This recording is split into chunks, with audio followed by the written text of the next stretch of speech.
Hello everyone, welcome back to my channel. क्या आपके बच्चों को भी टेबल्स याद करने में बहुत प्रॉब्लम होती है या फिर याद करके थोड़े दिन बाद वो टेबल्स को भूल जाते हैं?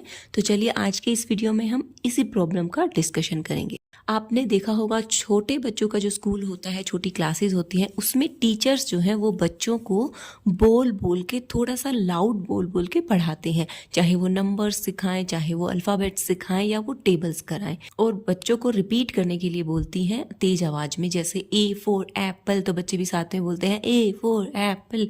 ऐसे ही टेबल्स भी जब याद कराते हैं तो 2 1 जा 2 थोड़ा लाउड लाउड रिपीट करते हैं टीचर्स, और सेम वो बच्चों को भी बोलते हैं।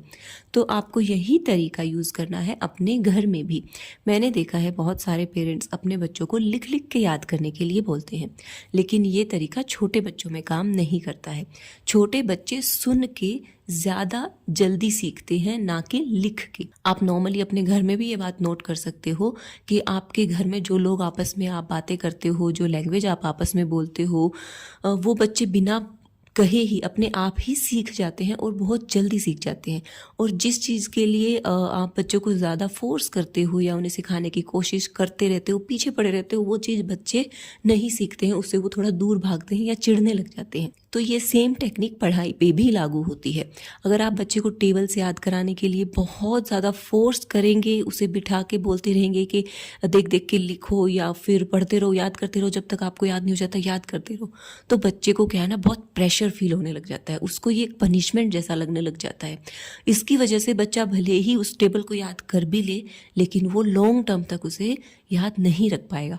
अगर आप चाहते हो कि आपका बच्चा याद रखे, प्रेशर फील ना करे, परेशान ना हो, तो आपको जो तरीका अपनाना है वो है बच्चे को टेबल रीड करने के लिए बोलना, ना कि लिखने के लिए। एक दिन में कम से कम 2 बार आप बोलें कि आपको टेबल रीड करनी है। मान लीजिए आपको बच्चे को 6 की टेबल याद करानी है, तो आप बच्चे को दिन में 2 बार 6 की टेबल रीड करने के लिए बोलेंगे, और एक बार में कम से कम 3 से 4 बार बच्चा उस टेबल को रीड करेगा, बोल बोल के रीड करेगा। इस बात का आपको ध्यान रखना है।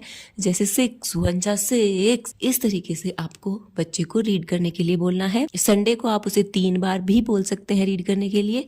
नॉर्मल डे में 2 बार, हर बार 3 से 4 बार बच्चा सिर्फ रीड करे। फिर 3 से 4 दिन के बाद आप अपने बच्चे से पूछ सकते हो कि बेटा, आप कई दिन से इस टेबल को रीड कर रहे हो, चलो आज आप बिना देखे ट्राई करो, आपको कितना ये टेबल याद हुआ है। अगर बच्चे को वो टेबल याद हो गया है तो बहुत अच्छी बात है।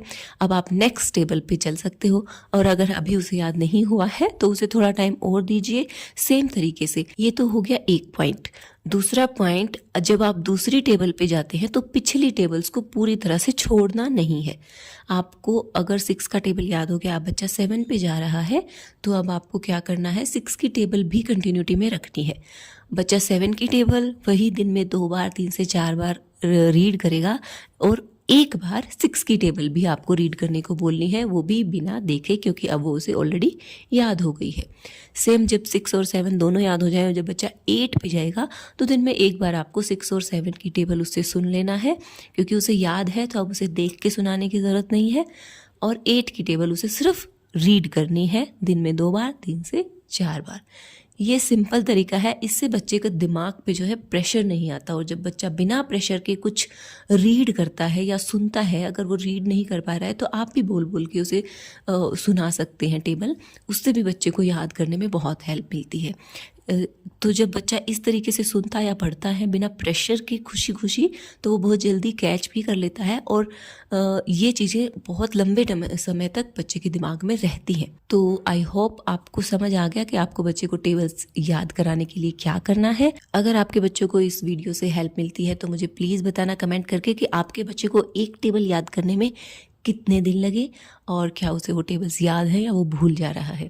एक बार जब आपके बच्चे को टेबल्स याद हो जाती हैं, जितनी भी आपको टेबल्स याद करानी है, जितनी भी उसके सिलेबस में आती हैं, वो सारी टेबल जब बच्चे को याद हो जाएं, तो फिर आपको इस टाइप की वर्कबुक ज़रूर लेनी चाहिए, ताकि बच्चे की प्रैक्टिस अच्छे से हो सके। इन वर्कबुक का फ़ायदा ये है कि जब बच्चा इन वर्कशीट्स को करेगा तो बच्चे की जो मेमोरी है वो काफ़ी शार्प होती है।